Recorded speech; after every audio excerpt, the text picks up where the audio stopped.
Oh, game. Eto, sabi rito, Ping Lacson's net worth quadruples to 245 million. Risa Hontiveros at 19M. Ayan, ano masasabi mo dyan? Ang sabi kasi nila dito, parang ang premise nito is yung hindi pa nagsisimula bilang Blue Ribbon Committee, parang binabanatan na. No? Kung ako nga may 50 million, yan pa kaya mga yan. Hoy, joke lang!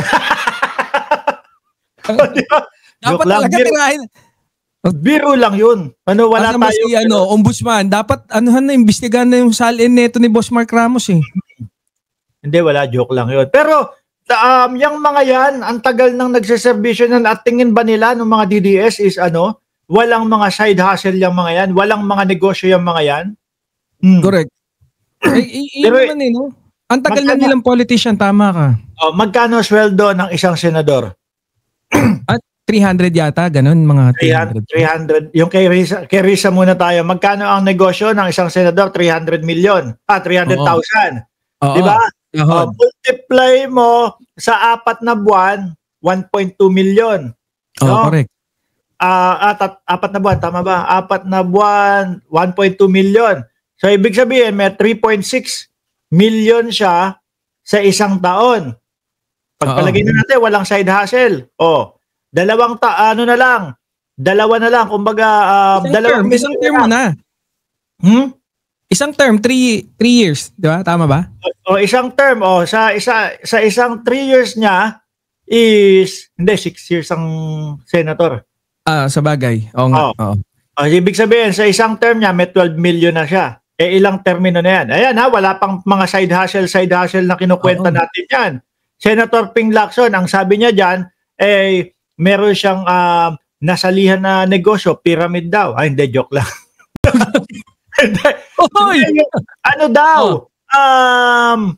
Ano tawag dito? Yung benta ng lupa. Benta ng bahay. Real estate. Real estate. Nako, tingnan mo nga si Bilyar. Diyan yumaman yung mga bilyar ho, 'di ba mga kababayan? Ako nga yan.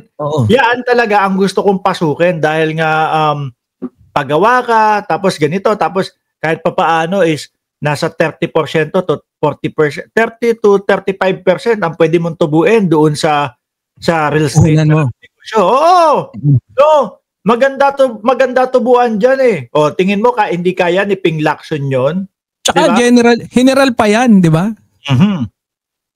Kung sakali nga, sabihin mo na sa isang taon, kung sakali, sabihin mo na may 20 million na puhunan yan. Ang gagawin lang yan, 20 million. Sige, pampapatayo ko to ng mga 4 na apartment. Diba? Yung apartment na yon, let's say, sabihin mo na lang na tagpo 4 million. 20 million, 5 apartment, tagpo 4 million. Diba? Yung presyo lahat. Kapag pag binenta niya yon sa isa na yon, ang katumbas na yun, yung 20, nasa 28 hanggang 30 na yon. Tapos ikot ulit, 30, 7 apartment na gawin ko. Tapos benta ulit. Niyayabangan mo lang yata kami ng mat mo, wala. Niyayabangan mo lang kami ng mat mo eh. Ganun lang yun. Kasi yung mga DDS, puro kakupalan lang ang pinagsasasabi na lahat ay binabatikos, hindi mga nag-aanalisa. Hindi, palibasa kasi, yung mga DDS, ayoko magsalita. Baka sabihin, nanakit ako ng tao. Pang fishbowlan lang kasi yung yung kwentuhan niya mga yan eh. No? Pero, for the fact that Senator Lacson hindi humihingi ng pork barrel niya. Sabi ko nga sa iyo merong mga vlogger dyan. Hindi ko hindi ako hindi ko sinasama. May mga vlogger dyan, sumusweldo 1.5 million kada buwan. Yan pa kayang mga yan? Diba? Di rin ako yan Di ako yan. Pagpalagay mo na 10 milyon kada taon. Easy ang mga yan. Naalala mo si Ombudsman Remulla, bagong iPhone, binatikos, anak na tokwa. Magkano lang yun? Yung buying power ba sa Pinas? Hindi ko alam kasi dito sa Dubai, dito kahit yung mga sumasahod lang ng mga 40,000 sa peso, Eh dito mga naka-iPhone 17 eh.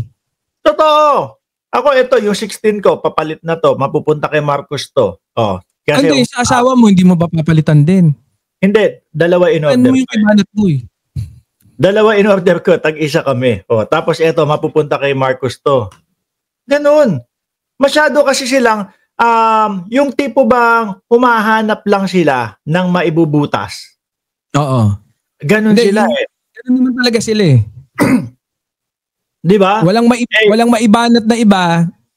Biruin mo kahit hindi sila nag-iisip eh.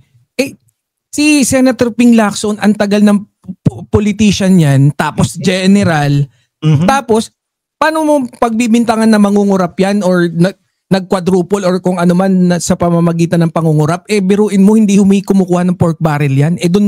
Doon nagkakaroon ng kamada sa pagkuha ng kamal-kamal na pera. Correct. Baka nga may mga laway pa tayo, baka nga dumedede pa tayo naka-Land Cruiser na yan si Ping Lacson eh. Oo, familiar na sa ano. Hindi, uso dati nung mga kabataan natin, yung mga F-150, yung mga Oo. Sa mga politiko naman, mga F-250 naman yung mga uso doon, yung mga general. Nakita ko si General Aglipay, si General Edgardo Aglipay. Nakita ko, kabataan ko, ang ganda dati nung F-250. Si Aglipay? Oo. Pamangkin niya, sila Rico yan. Napakaganda. Sabi ko, kaya, naku po, iwas po kayo doon sa mga DDS na ang alam lang is puro pamumulitika ho, mga bossing. Correct. Natawa talaga ako doon sa iPhone. Si Senator Risa, hindi mo pinagtatanggol si Senator Risa. Hindi, kasi yun nga yung inuna ko eh. Sabi ko sa iyo, sa isang taon lang, may 3.6 million siya. Wala tong side hustle, wala. 3.6 million. Babawasan natin ng 1.5 million panggastos niya sa isang buong taon. May matitira sa kanya na babawasan ng 1.6, may matitirang 2 milyon. 6 na termino, 12 milyones na. 6 na termino, 6 na taon. 6 na taon. 12 milyones na, nakailang termino na yan. Di ba? Lagpas. Yung kinikita niya. Ganoon. Kumbaga sapat lang, yung 19, achievable. No, madali lang Magkano yung kanya, di ba? 20, kulang 19. Oo. Achievable.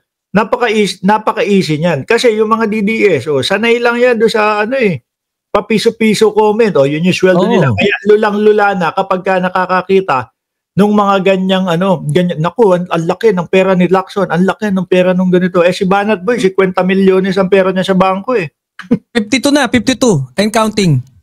50 dahil may birahan na. Di ba? Sabi ni Pai Chan, kahit simpleng tao lang, maganda ang cellphone. Correct po, madam. Oo. Lalo na dito. Hindi sa Pinas, pero yung mga anak ko nga wala namang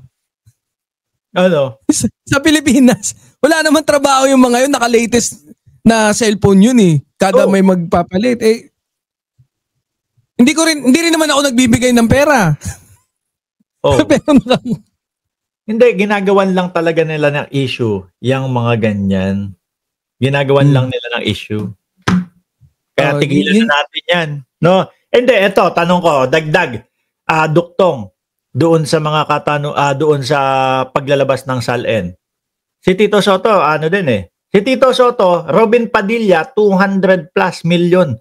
Si Robin Padilla, kala ko mahirap lang siya, sabi niya. 200 plus million. Pero, ang unang pumasok sa isip ko, tagal nitong artista, million ang kinikita nito. Hindi, tsaka nagdo-donate naman yan dati pa Si Robin Padilla, hindi po natin kayang batikusin doon sa corruption, hindi natin. Doon lang sa medyo mahina sa Senado. Yun lang ang kaya natin. Oo naman, tol, no? Kasi kung usapang pera lang, madami tayo niyan, tol, no? Na, kung pera. Ang declared niya na SALN is 200 plus million, no? Hindi ko agad inisip na magnanakaw to si Robin Padilla.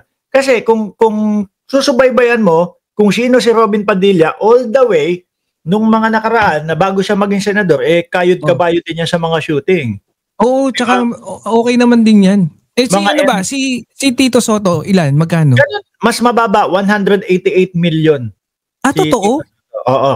Mm. Eh pero sa bagay yung family business nila diyan, 'di ba? Lahat ng mga luxury car nung kapanahon 90s 'yun Sila lang supplier.